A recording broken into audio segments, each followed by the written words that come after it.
I mean, my shins have literally never experienced this level of betrayal in my entire life. I am sitting here right now, and I can physically feel my kneecaps pulsating in a way that is, quite frankly, deeply unglamorous. Well, I mean, whose fault is that exactly? Because if I recall correctly, we are the ones who voluntarily subjected ourselves to this. Babes, welcome back to the snark side. We love you, we see you, and honestly, thank you so much for being here with us today because we need to talk. We have a massive debrief ahead of us today. We really do. And we are coming in hot today with a slight pivot, actually. Yes. Oh my gosh, you guys have been hyping up our new celebrity segment in the DMs. The comments have been just brilliant, and we are completely obsessed with your energy. But originally, we were going to call this segment Celebrity Sighting. Right, which, looking back, was way too rigid. We are not a news desk. We are your group chat. Exactly. So, babes, we had a rebrand moment. This segment is officially, from this day forward, called The Celebrity Spill. Say it with pride. This is your moment. Welcome everyone back to it. Welcome to it. And we are fully leaning into the Friday afternoon chaos today, which is very fitting considering the physical trauma we decided to put ourselves through, like, what, 2 hours ago? I am literally clutching a chilled glass of Fruitscato right now. Yes, the Fruitscato is back. Because emotionally, physically, spiritually, I just needed the support today. For context for everyone listening, my niece wanted to hang out after work today. She wanted to go to the skate park. And somehow, for some completely unknown reason, both of us ended up standing on actual skateboards. I was gaslit by gravity. I really was. Because I stood on that board, and I swear, for exactly 2.5 seconds, the false confidence I felt was just staggering. Yeah, it was terrifying to watch. I was like, I am Tony Hawk. I am untouchable. And then the board moved like a fraction of an inch, and my entire life flashed before my eyes. It was a very slow, highly dramatic near fall. Like, you didn't even go anywhere. But what really humbled the entire situation were the literal children around us. The toddlers. Yes. Toddlers dropping into half pipes with zero fear of mortality while we were just clinging to the chain link fence like it was the wreckage of the Titanic. Okay, but I actually think I did surprisingly well, though. Like, if we are grading on a curve of, did I fracture a femur? I got a perfect score. That is a very low bar. No, but listen, it got me thinking. If I can skateboard, which I basically conquered today, skiing is essentially the exact same mechanic, right? It's just on a colder surface. You did not conquer anything. Because I'm not saying I'm a professional athlete, but like, if Unwell Winter Games calls me, I might have to answer. Because if I can skateboard, I can ski. I have tapped into a new era of physical prowess. I'm going to immediately shut down this alternate reality you're living in. You screamed when a pigeon flew too close to your helmet. It aggressively swooped at me. You are not ready for the Unwell Winter Games. You are barely ready to walk to the kitchen for a refill of your wine. I mean, the delusion that surviving 5 minutes on a flat skateboard translates to competitive winter sports is just wild. Let me live in my athletic delusion for one more minute. I could totally do curling at least. It's just aggressively sweeping ice. I already do that in my kitchen. It is exactly this kind of unearned confidence that we see in the reality TV stars we are about to talk about today. Okay, you are right. Before we injure ourselves further, just talking about physical activity, let's get into the celebrity chaos. Because speaking of unearned confidence and completely losing the plot, some of the digital footprints we are looking at today are genuinely terrifying. They really are. We have to start with a reality TV mess, specifically everything happening with Huda Mustafa from Love Island USA and this absolute meltdown over her boyfriend, Lua Russell. Oh my God. When I read the court filings for this, my soul actually left my body. Because this isn't just a messy breakup. This is a masterclass in what happens when you completely lose control of your own digital self-preservation. So Louis had a baby mama, Nicole Avera. And Nicole was just granted a temporary restraining order against Huda. And to secure that order, Nicole submitted all of Huda's alleged text messages to Louis right into evidence. Which means they are no longer private little texts set in the dark. They are Exhibit A in a court of law. It is public legal record. Exactly. And we really need to analyze the escalation in these texts because it perfectly illustrates the psychology of a digital spiral. So Huda allegedly writes, and this is all in caps, she says, "I am losing my mind. I can't.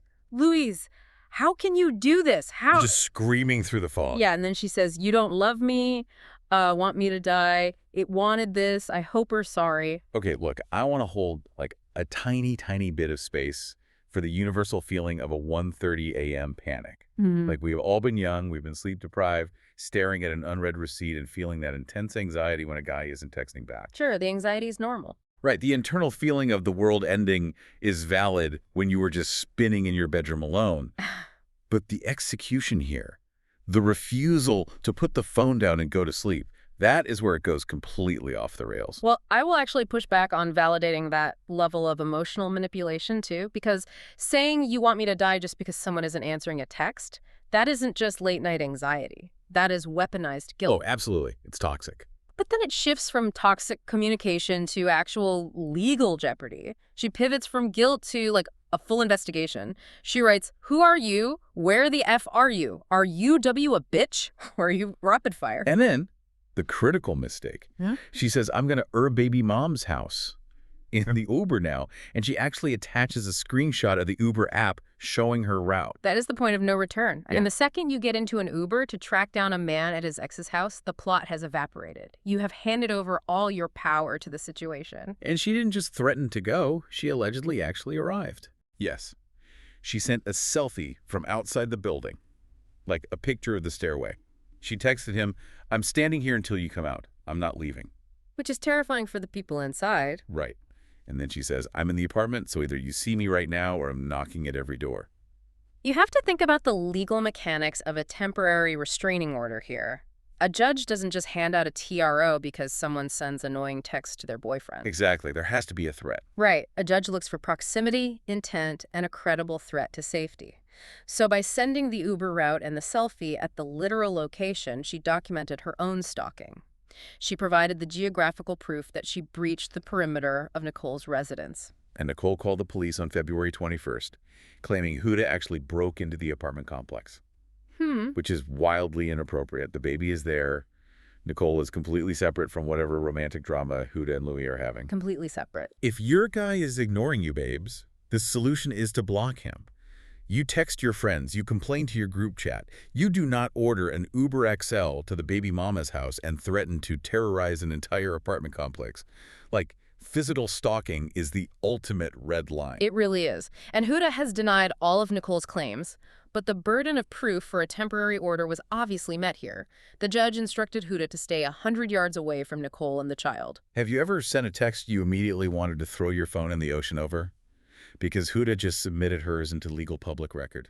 It just highlights such a critical lack of foresight, but I mean, it's a symptom of a reality TV ecosystem that rewards this kind of impulsive, explosive behavior. And speaking of ecosystems that reward explosive behavior, we have to talk about the absolute masterclass in chaos happening in Utah right now. Oh, Utah's on fire.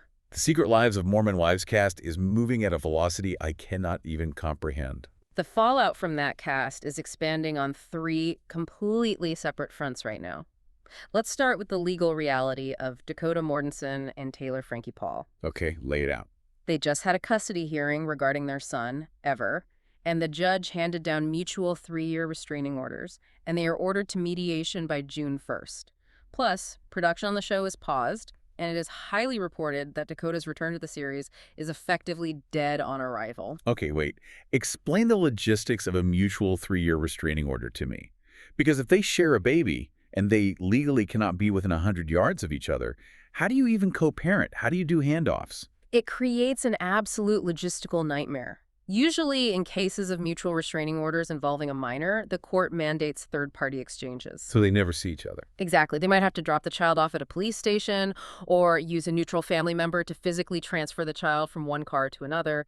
That mediation ordered by June 1st is likely to establish this exact framework, because the court recognizes the toxicity is reciprocal, or at least that the conflict is volatile enough that neither party can safely interact with the other right now. Which is incredibly dark. But honestly, what genuinely broke my brain today is the secondary fallout involving their castmate, Jesse Draper. The leaked voice memo. I'm spiraling over this. It is fascinating from a psychological perspective. So back in March, a voice memo leaked that Jessie had sent to Dakota, and in it, she is effectively trashing Taylor. She calls Taylor violent, states that the situation is dangerous, and explicitly says she is siding with Dakota. Right. But cut to this week, and Jessie has pulled a complete 180. She is now filing legal declarations in court backing Taylor up against Dakota. She has rebranded herself as Taylor's ride or die. It's a massive pivot. The speed with which someone completely rewrites their own loyalties is just dizzying. Yeah. How do you go from a recorded audio stating someone is violent to filing legal paperwork defending them 2 months later? Well, Jessie provided a rationale online, and it is a heavy one. She claimed that she was previously in a relationship with a partner who was abusive, a man named Jordan Nangatakora, and she says Jordan was best friends with Dakota. Okay, so there's a connection there. Yes. According to Jessie, she felt immense pressure to align with Dakota because of the lingering control and toxic dynamics from that past relationship with Jordan. She claims her judgment was clouded by fear, that she doesn't even fully remember what she said in the audio, and that she and Taylor have spent recent months reconciling. I really want to tread carefully here, because obviously if someone is escaping a toxic, controlling dynamic, that trauma response is very real.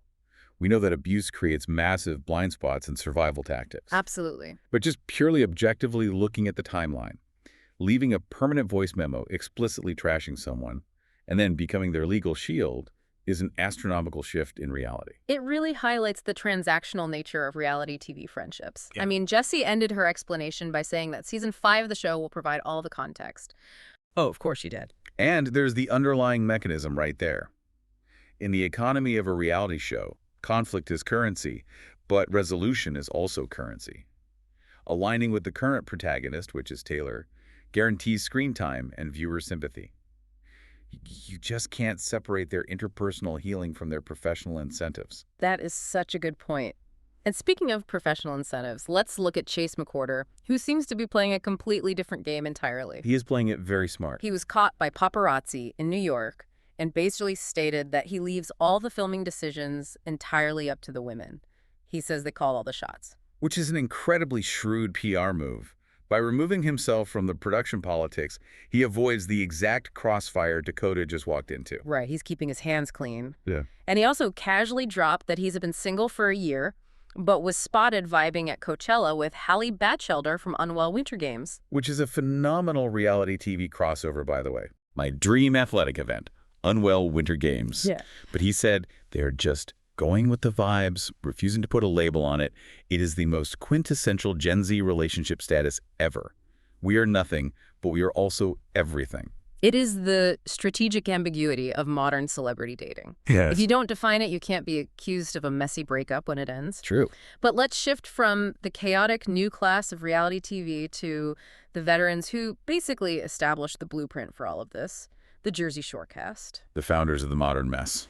We're seeing a fascinating masterclass in boundary setting from Mike the Situation Sorrentino.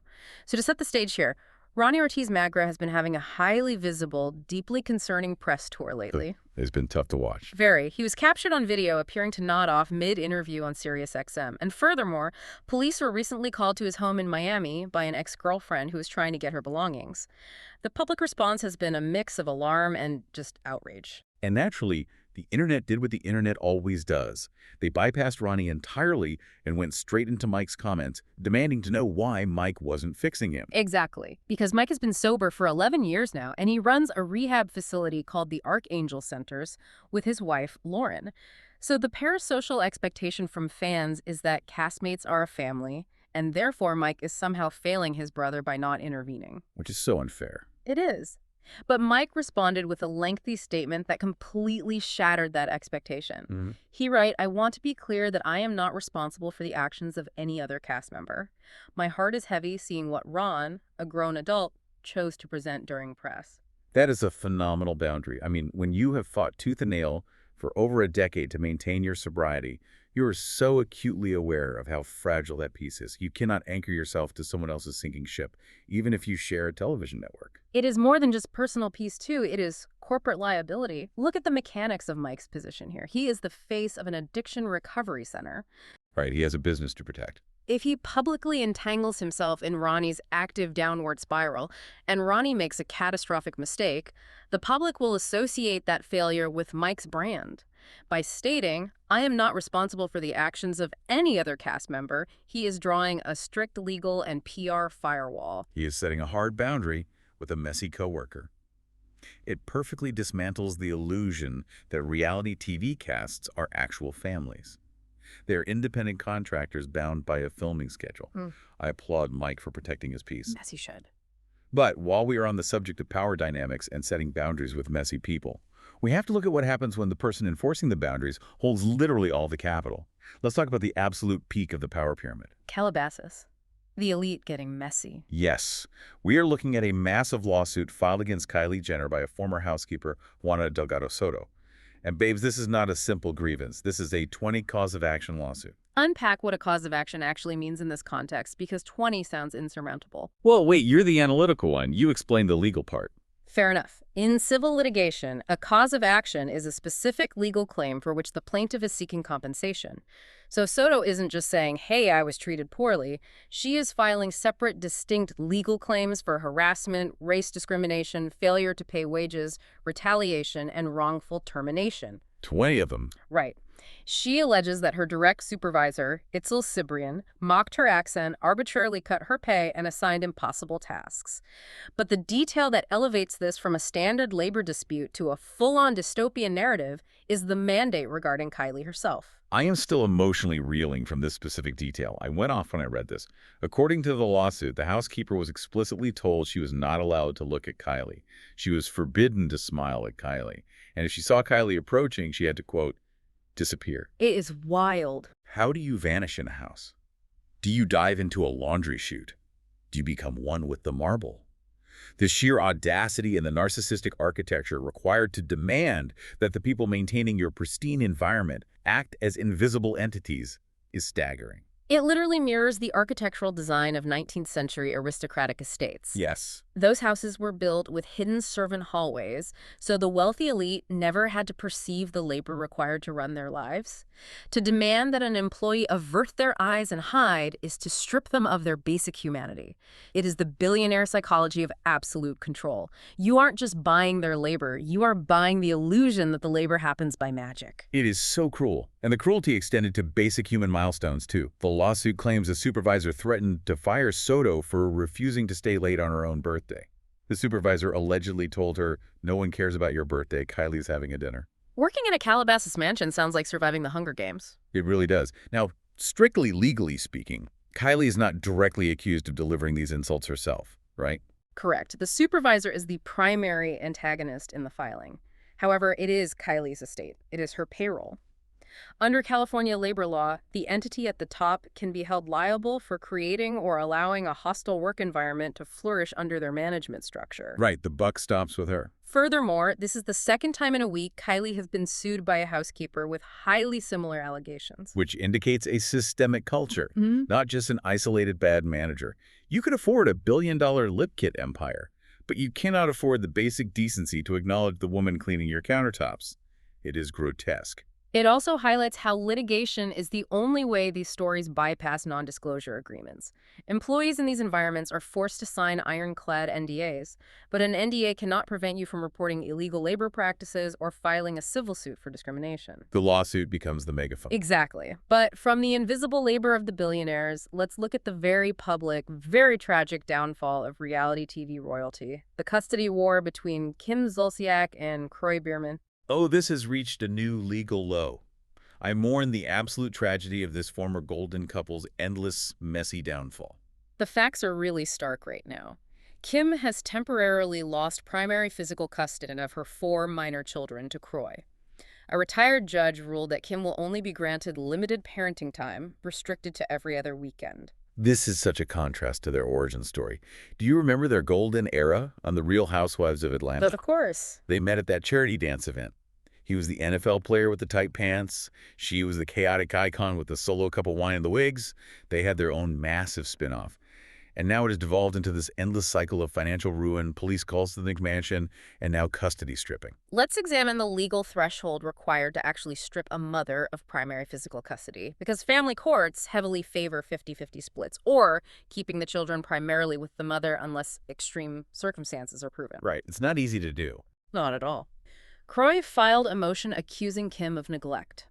He called her unstable, unfit, and argued she is more selfishly concerned with her own image and her work options than the daily well-being of the children. But Kim is fighting back, claiming Kroy is manipulating the court system. She argues this is a temporary setback and that Croy specifically maneuvered the legal filings to get in front of a retired judge who favors him. How does a retired judge even end up ruling on an active custody case? In states like Georgia, when the court dockets are overwhelmed, the system utilizes retired judges, often called senior judges, to handle overflow cases. Okay, that makes sense. So Kim's legal argument implies that Croy's legal team engaged in forum shopping. That means strategically timing or filing motions to land on a specific judge's desk whose historical rulings lean favorable to fathers in high-conflict divorces. Wow. Whether that is true or just a defense tactic, the reality is that the 4 children are the collateral damage here. It is heartbreaking. The money dries up, the cameras leave, but the toxic dynamic just remains. It really does. But speaking of the money drying up, let's pivot to Hollywood, where the money is abundant, but the distribution is deeply flawed. Nia Long is quietly fighting Lionsgate. This is a phenomenal case study in Hollywood accounting. So Nia Long is threatening mediation because she discovered she was significantly shortchanged on her salary for the upcoming Michael Jackson biopic, where she plays Katherine Jackson. And the core of this dispute revolves around a specific contractual mechanism called a favored nations clause. Right. So explain the favored nations clause in detail, because on the surface, it sounds like an absolute guarantee of equality, like it sounds bulletproof. It is supposed to be. In entertainment law, a most favored nations clause, or MFN, is a contractual safety net.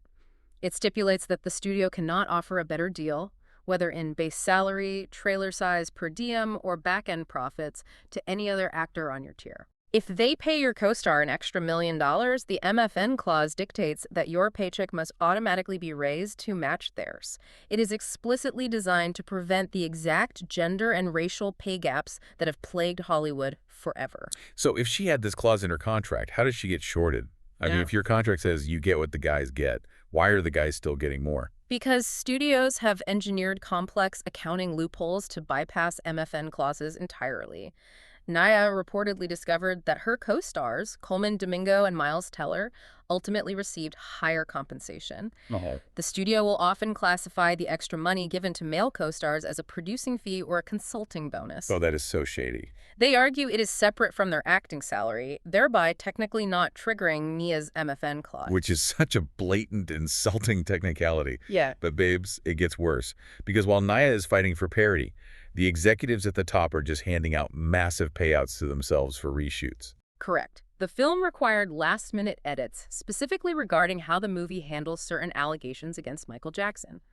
For facilitating these changes, the director reportedly walked away with a $10 million payout, and the producer received a $6 million payout. That is insane. They classify these as reshoot fees or above-the-line discretionary bonuses. This is what makes me so angry.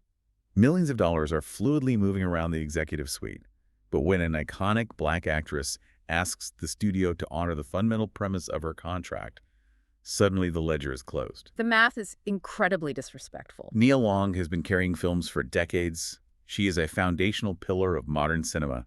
I hope she takes them to the absolute cleaners in mediation. She actually has immense leverage here because studios desperately want to avoid the discovery phase of a lawsuit. They do not want their internal emails discussing these accounting loopholes becoming public record. Oh, absolutely not. So it is a brilliant stand by her. Now, from corporate loopholes to international crimes, we need to dissect the sentencing of Pras Michel from the Fugees. This is so wild. He just surrendered to begin a 14-year federal prison sentence. How does the guy from the Fugees end up facing a decade and a half behind bars for international conspiracy? It is wild that a legendary 90s rapper is going down for international geopolitical conspiracy, but here we are. He was convicted of serving as an unregistered agent of a foreign power. Okay, so violating FAR. Yes, the Foreign Agents Registration Act. Essentially, if you are lobbying the U.S. government on behalf of a foreign entity, you must declare it. And who was the foreign entity he was working for? A Malaysian businessman named Johor Lo. Johor Lo is a fugitive who allegedly masterminded a massive scandal, embezzling billions of dollars from a Malaysian state wealth fund. And Johor Lo realized he needed soft power and access to the American political elite. So he targeted celebrities. Exactly. He targeted Pras Michel because celebrities have unparalleled access to politicians, fundraisers, and exclusive circles. So Pras wasn't just hanging out with them at parties. He was moving the money. Prosecutors proved that Pras received over $21 million in clandestine transfers from Johor Lo. And then Pras allegedly funneled hundreds of thousands of those dollars into U.S. political campaigns using straw donors. Meaning paying other people to make donations in their own names to hide the true source of the money? Exactly. He was essentially acting as a shadow lobbyist for an international fugitive. The scale of that crime is staggering. This isn't just a celebrity forgetting to pay the IRS. This is attempting to manipulate the democratic process using stolen foreign wealth. It is massive. He's currently appealing the conviction, and his spokesperson released a statement calling his surrender a painful day.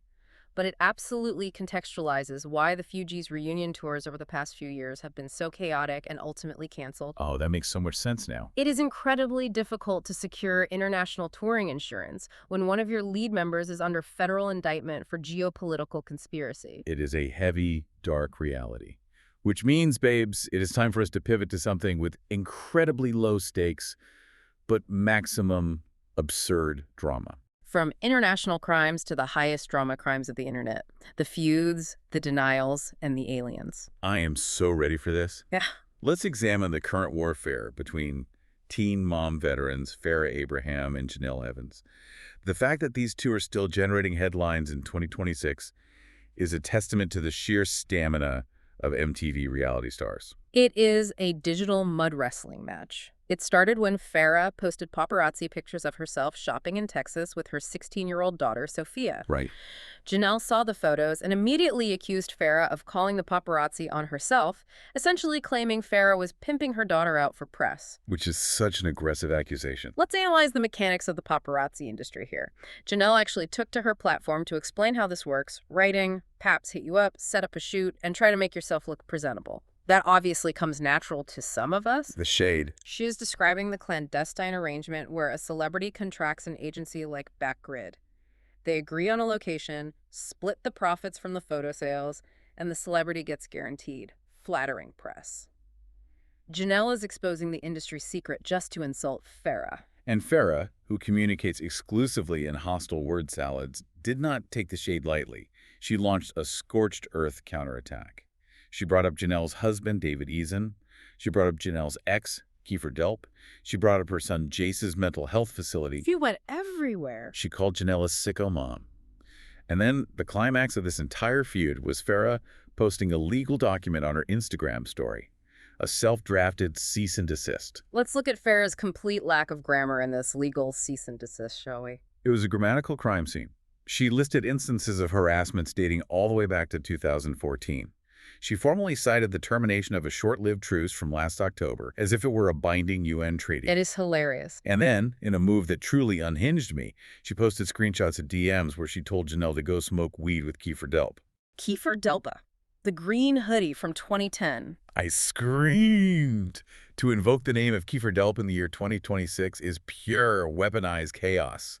And Janelle's final response to this entire barrage was simply, "Get your hair fixed, sicko."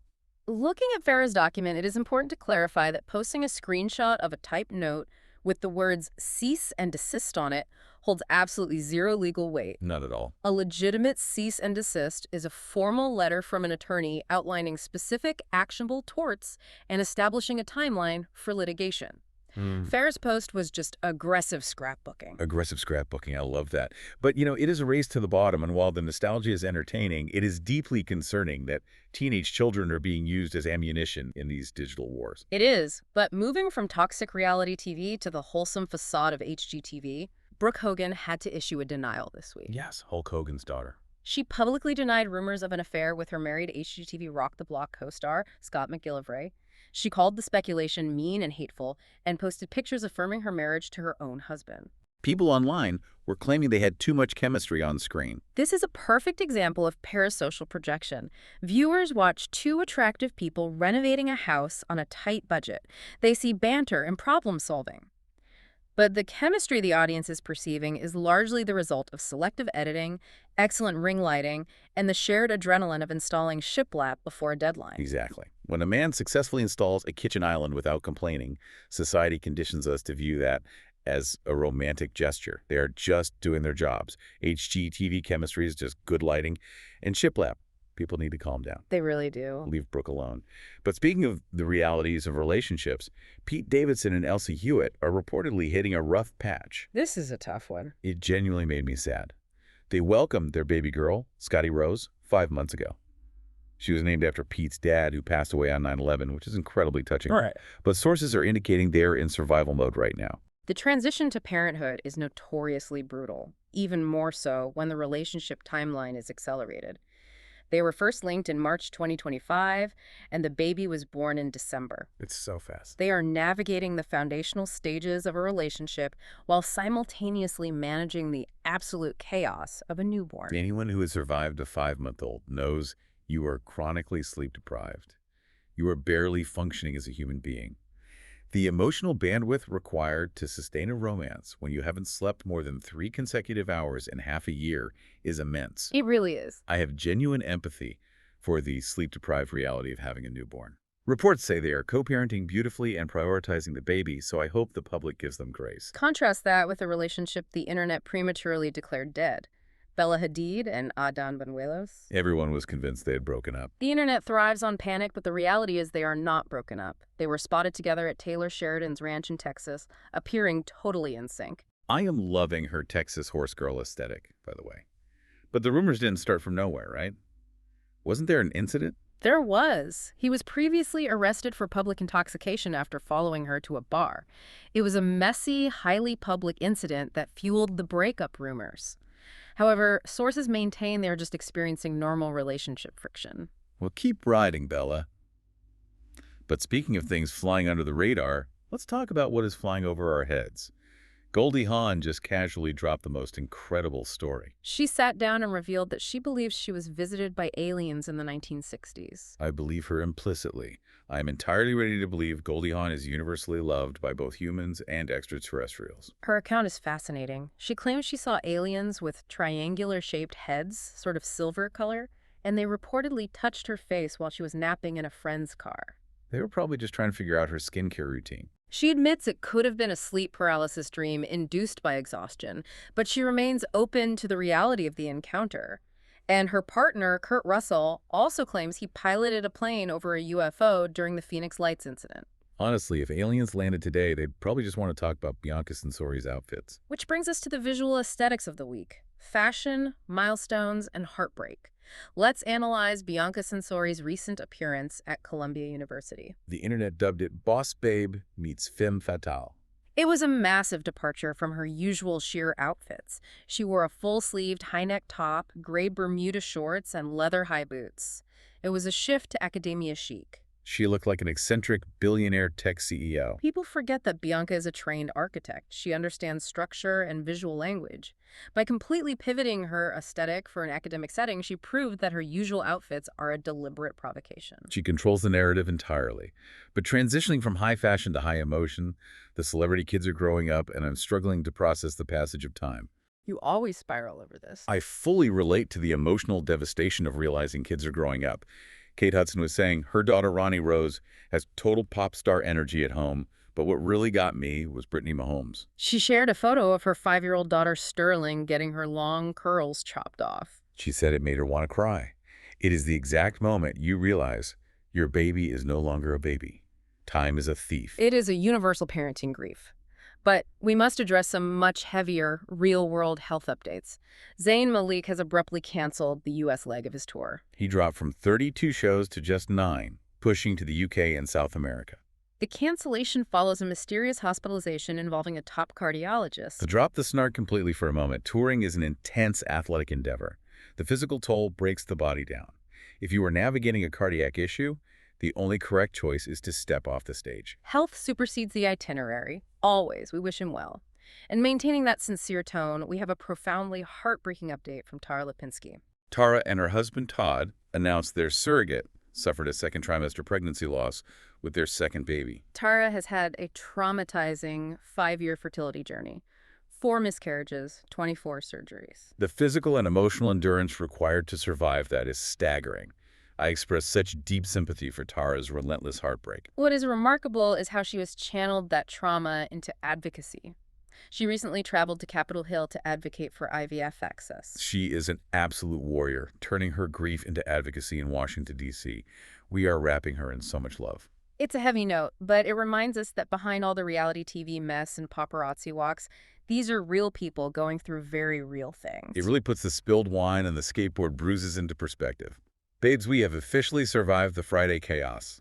I'm heading into the weekend slightly sore from the skate park, slightly tipsy from the fruit scateau, but fully entertained by this week's mess. Snark Squad, thank you so much for hyping up the celebrity spill. Make sure you subscribe, rate the show, and share this with a messy friend. And before you go, think about Jesse Draper's leaked voice memo.